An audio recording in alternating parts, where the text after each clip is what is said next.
On his podcast, Rene Dupree alleged that Stephanie McMahon had issues with Paul Heyman in WWE, as he said, "I know she didn't like Paul Heyman. Paul Heyman didn't like her." Yeah, he was very vocal about the fact that they didn't like each other. But if I were to pick one, I'd pick Stephanie over Paul. Despite Dupree's words, Paul Heyman had previously said this to out of character about Stephanie. Stephanie McMahon, because she's very real out there. She's authentic. Whether she knows what you're going to say or not know what you're going to say, she's 3 steps ahead at all times. If you're not 4 steps ahead, you were playing catch up with her. She's so invested in the character. Just the little nuances that she does. The way she can sit there and stare you down and hold back the smile, but the smile starts to break through. A very underrated performer and an interesting, intriguing, challenging person to stand across the ring with. With microphones in your hand, it can go different ways really quickly.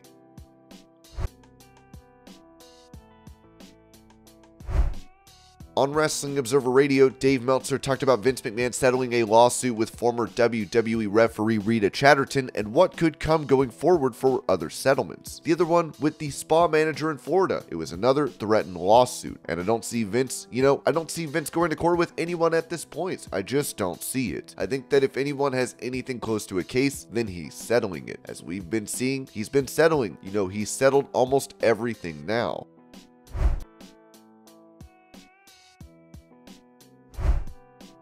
On that same show, it was revealed by Conrad Thompson that Tony Khan will be taking care of Jay Briscoe's family following his passing. I don't mean to betray any confidences, but let me say this. There's lots of rumors and innuendo from really good sources that Tony Khan is who we thought he was, and he's going to do the right thing by that family as well. I don't think he would necessarily want anybody to know that information, and I know it's not your place to talk about it, but I will say that for all the criticism that gets thrown around, Tony this, Tony that, when the chips are down, he's a dude.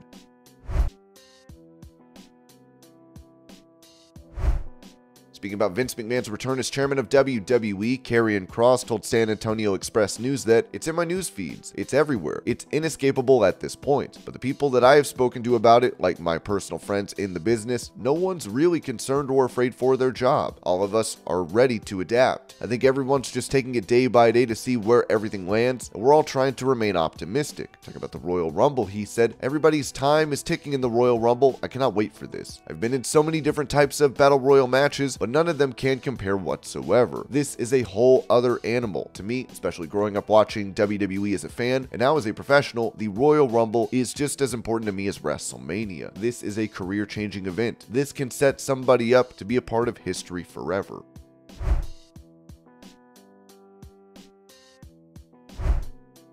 With many returns made to WWE in recent times, it seems another could be on the horizon. As it was reported, Fightful Select has learned that Akam and Razor, collectively known as the Authors of Pain or AOP, have been discussed for a potential return to WWE. Both were an integral part of the NXT Black and Gold brand before being called up to Raw. In addition, the possibility of their longtime original manager, Paul Ellering, was also discussed. He managed them during their NXT run before being abandoned on the main roster. The duo remained close with Ellering and got his blessing to name themselves Legion of Pain outside WWE. There were originally rumors Ellering didn't want to do the main roster travel, which he's refuted.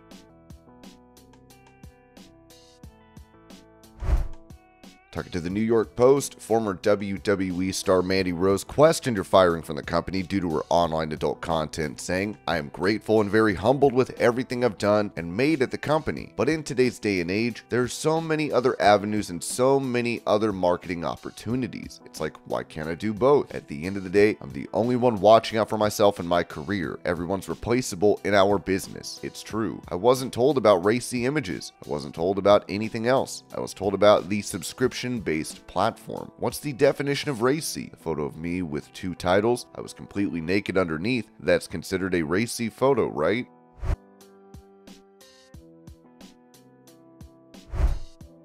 Talking about a potential sale for WWE, former WCW executive Eric Bischoff said on his Strictly Business podcast, "Really, in any transaction, you have to get a series of approvals, some that happen quickly and almost automatically, some take time, but a deal like this needs to be disclosed. You're a public company, so you're really in service to the shareholders, and this is months in the making, not days or weeks. That doesn't mean that something doesn't get announced quickly, but it's a couple to many months until closing. I think that they generally are purely financially driven. A shareholder owns owns a share of stock that's worth X, and the board is obligated in a situation like this to take the best offer and most valuable offer for the shares of stock. So where the terms and conditions come into the evaluation is if one bidder is an all-cash bidder and another bidder is depending on raising $3 billion of debt. Just using that as an example, the likelihood of closing with the cash bidder is more likely.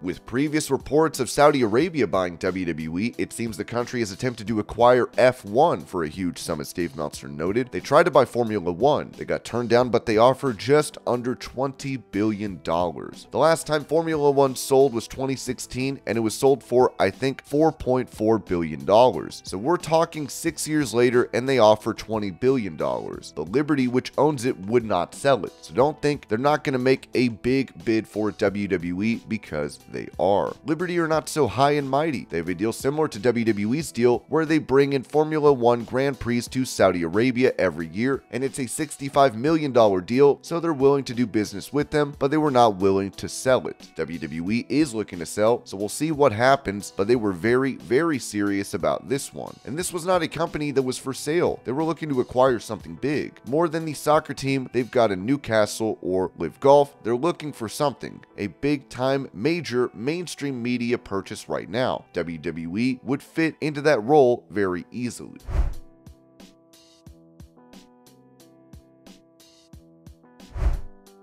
Following Raw's 30th anniversary show, many fans took to social media and started the hashtag WWE Women Deserve Better due to the short cage segment with Bayley's faction and Becky Lynch. This was all a lie. The women were totally overlooked last night, and it was embarrassing. That photo was the only recognition they got. WWE showed they don't give a damn about their women's and history through all these years. They deserve better. WWE brought cutting women segments back for Raw 30. I will never understand how the developmental brand is able to book almost plenty of women on the show, either match, vignette, promo, segment, in every weekly program, but the main roster can't do it on a 3-hour show. Embarrassing. The women's division under Triple H's regime has been truthfully much worse than Vince's. Both Becky and Bayley weren't given 10 minutes to deliver the steel cage match at the grandest Raw, shortened the part-timers and bloodline segments instead. 30 years of cringe-worthy misogynist sketches, and you couldn't showcase the amazing performances evolution of women's wrestling and sports entertainment? Get out of here.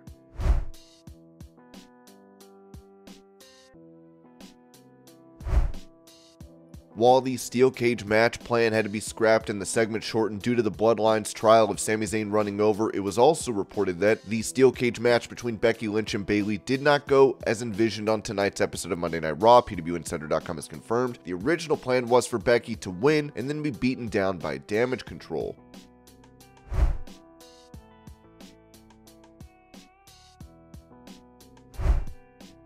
After Raw, Nikki and Brie Bella would post a video bashing WWE for not including footage of them, as well as Sasha Banks and Paige. Now, Nikki Bella has reacted to the WWE Women Deserve Better hashtag and explained what happened between her and WWE. Here are the clips. I remember when I first started watching Raw, and I, as you all know, because some of you like to give me shit for it, that I wasn't a fan the day I was born. But I remember when I started watching Raw before I got into wrestling, and I was obsessed with the matches with Beth Phoenix and Candice Michelle and Melina and Mickie James. And that, to me, for me and my era of wrestling when I became a fan, that was Raw to me. And people have all their own memories, right? And that's why it's so important to have women represent, because for so many of the fans, they have their different eras of China, of Lita and Trish, of Melina, Mickie, Michelle, Beth, Candice, the list goes on, of those incredible women, that era, then our era of AJ, Paige, Brie and I, and then so on. So I love that you guys are doing that hashtag, and I think you're going to start to see a lot of narratives play because people have to protect themselves, and you're going to get a lot of women blamed, and you're going to have people call them crybabies and all that. And it's like, no, we put in just as much as the effort and work, and all those women do, all of them, from every era, every person. And by the way, not just women, men too, because I think there's some male superstars that can feel a way, but like anyone who ever walks down that ramp and gets in that ring, one, they're putting their body on the line, but they have a love and passion for the business. And everyone in any job, whether it's wrestling, whether it's showing up at a desk job from 8 to 5. So I want to take a second to get on and talk about a few things. First, about maybe a few wrestling headlines I saw. Because as you're going to see, the narrative will try to get changed. So some people look good and others look bad. And this is what's so amazing about this platform, is we get to actually talk about truth, right? So this week, from Monday till Thursday, Brie and I and Artem have been booked on Crazy Media because the premiere of Nikki Bella Says I Do is Thursday night. WWE owned show too, by the way. So why you see trailers of it on Monday Night Raw, etc.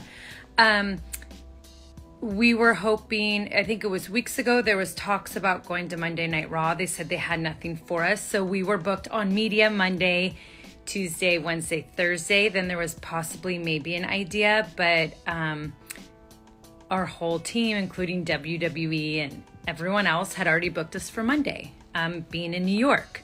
So whatever you see of stuff, you know, all of a sudden stories change and whatever, that's to try to clean up and make things look better and throw it on people. Nope. We had already all these commitments, by the way, per the company we work for and everyone else. So I know people like to throw it on people, but I'm not going to let that happen.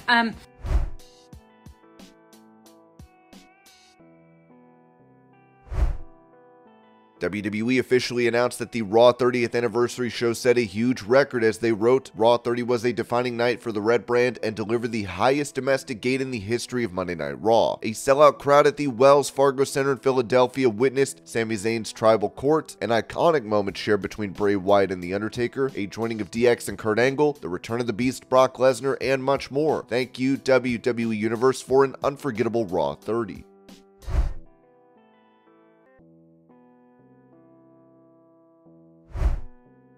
Talking about the recent reports of Steve Austin wrestling at WrestleMania, Steve Carrier of Ringside News wrote that Steve Austin versus Brock Lesnar was the pitched match for WrestleMania, as we have confirmed this. We were also told that WWE tried to get Steve Austin a wrestling match at SummerSlam last year, but he declined the offer. With Ric Flair previously taking issue with Becky Lynch's nickname, The Man, he noted that he apologized to her, saying on his podcast, "It started out with me and Hunter talking for about an hour, which is a private discussion, but resolving a lot of issues that have been lingering for a couple of years. And then I apologized to Becky Lynch. I walked up to her and said, 'May I speak with you for a minute?' And I said, 'I'm sorry that this got to where it is.' I went over and shook Seth Rollins' hand and I said, 'I'm going to apologize to your wife. I've just decided that, you know, it all comes with the documentary. Sometimes you get so wrapped up in things that you just forget, and you say it so many times for so many years. Actually, the Man trademark was decided by someone besides she and I. It's not that as much as the money that was involved in it, which the company reaps the better part of it anyway.' Then I saw them with their child and I thought, my God, this is going to be Ashley someday. It's not worth it. I am not the man anymore. The man is who the people think it is. And basically, we've turned it over to social media to decide who the man is." Flair also said this about his appearance on Raw 30. "It was phenomenal. I gotta tell you, I learned more about myself and more about what I've missed in the business and what I hadn't missed in one day because I haven't been here for a long time. I felt like I was respected. I felt like I was wanted. I felt like I was part of it again. I walked away a better man with a better understanding of who I am as a person and what the business is about." Speaking about a role in Total Divas, Brie Bella revealed that she had heat backstage in WWE, saying on the Bella's podcast, "I'm so grateful for the first season cast because it was really scary. I'll never forget when we were almost done filming the first season and Russ, executive producer, was like, 'I really wish this pilot goes through.' I was like, 'Pilot? What do you mean?' He told me the show was not sure to be picked up and I was like, 'Wait, I'm so confused. Please don't tell me we got all of this heat backstage for no reason.' He was for real. I'll never forget when it aired and we were pretty much neck neck to neck with the Kardashians. We became this instant hit, and I was so grateful for all of you for putting your lives out there, for dealing with the backstage drama of everyone hating on all of us for filming. Also, when it aired, we knew we were going to be everyone's punching bag, with people either loving or hating it. Through the whole drama, we all had smiles on our faces and kept filming, making amazing television, breaking barriers for women's wrestling globally, and opening doors for women in wrestling. And all that for not a lot of money. I always tell everyone that I'm so grateful for all the women of Total Divas because we put up with so much and still made amazing TV.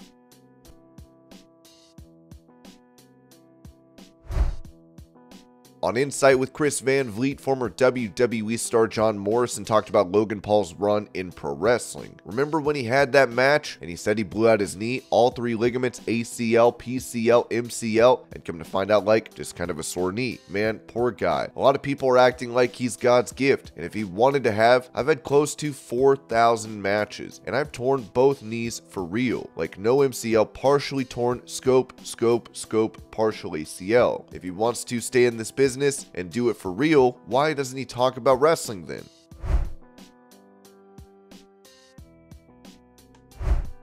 During that same interview, Morrison would hint at a return to WWE, saying, I have a ton of unfinished business. Unfinished business with the frenemy, The Miz, and a ton of people on the roster. It would be great to go back to WWE. It would be great to go to any one of those rosters because there is a ton of unfinished business, a ton of new matchups, and mostly because I like wrestling.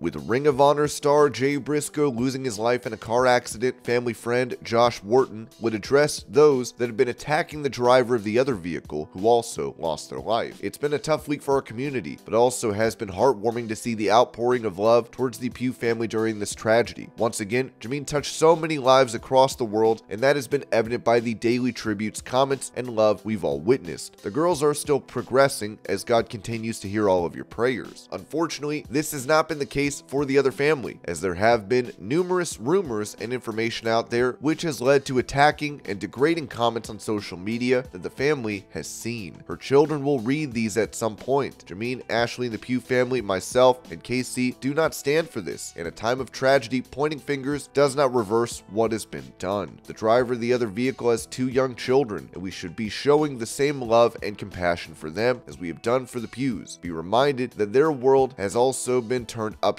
down undeservingly. There is a huge hole left in their family. I am sincerely asking that everyone stop with the negative comments and feelings towards them. Let me remind you all that none of us, and I know myself better than anyone, have things we are not proud of. We all struggle with something. To judge an entire life by the outcome of this tragedy is not who we are. Only love can conquer hate. Instead of expressing harsh feelings, pray for them.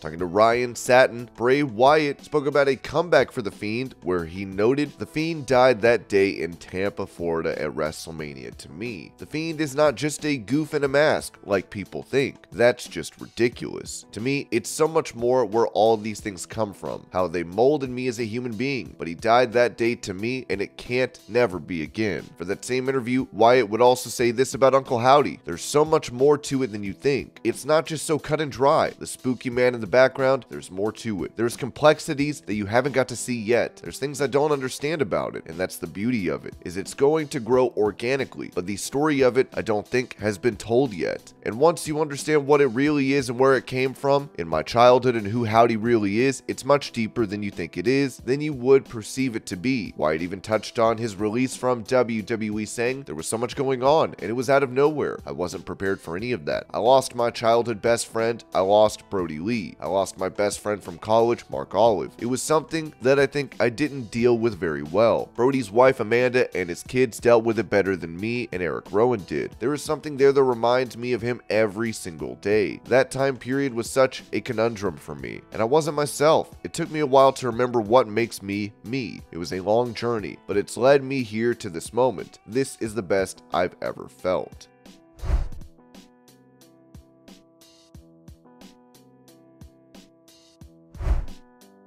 Following his absence from Raw's 30th anniversary show, Mick Foley is taken to his podcast to dispel rumors of him having heat with the company. Absolutely not. I will say, I've had some heat over the years. Maybe if you polled everyone in WWE, maybe I have heat with someone that I'm not aware of. But to the best of my knowledge, everything is going really well. I'm involved to some extent with this show on WWE. I've spent more time in Connecticut, not necessarily WWE headquarters, but right up the road working with WWE personnel on a show I'm really proud of. Really proud of this. But there's an extravagant amount of traveling because I have to travel to where the talent is available when they are available. So it's not like logistically a loop is being set up. Basically, you know, if I can visit the milk truck in Modesto, California, I got to go out and see that milk truck when Kurt Angle is available. Bill Goldberg got a lot of things on the plate, so I've got to go up to Kansas when Bill is available. Not because he lives there, but because that's where the collector is. So just for example, there was one 3-day stretch where I went from Florida to Modesto,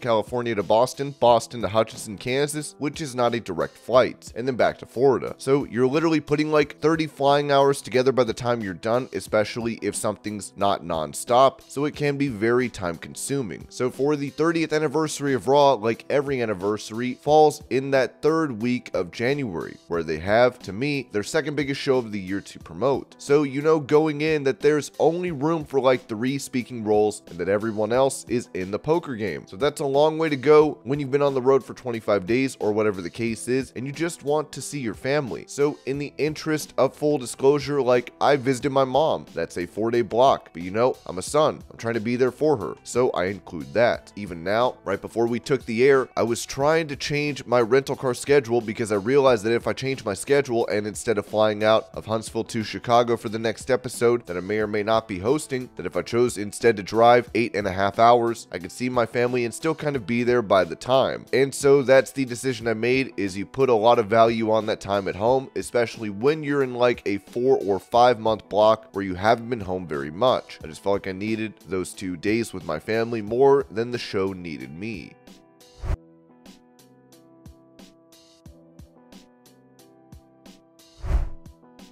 While many are concerned over Vince McMahon potentially returning to creative in WWE, the Wrestling Observer newsletter said, it was noted to us that the Vince who was at the office all night and sometimes into the early morning is not the case at this point, as he leaves work now at a normal time since his duties are lessened, most notably the long creative meetings.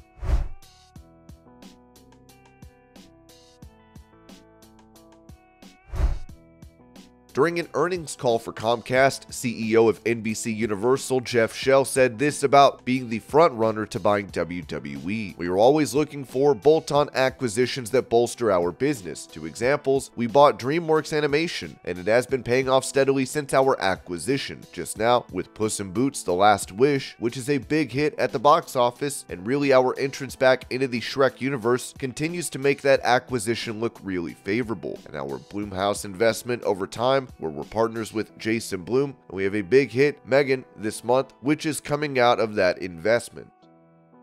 And this was your pro wrestling news update. I hope you're all having a great day. Thank you so much for watching, and I'll see y'all later.